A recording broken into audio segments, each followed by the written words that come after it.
Mine Wonderland family. और हमारे यहाँ पे सड़क बन गया, देख सकते हैं। और देखिए हमारे फ्रेंड, मुझे बहुत ज़्यादा खुशी हो रही है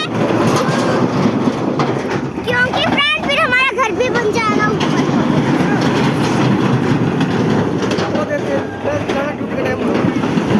बाहर बड़ा खिड़की में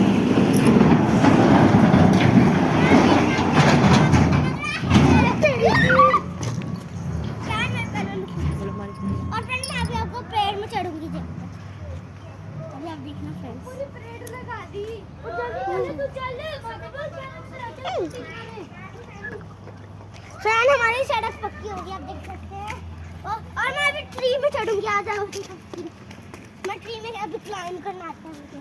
ट्री में क्लाइंब करना आ जाओ। ओ यार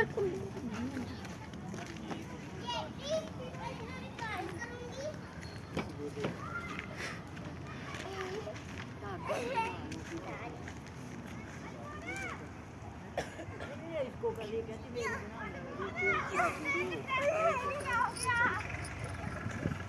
Hmm?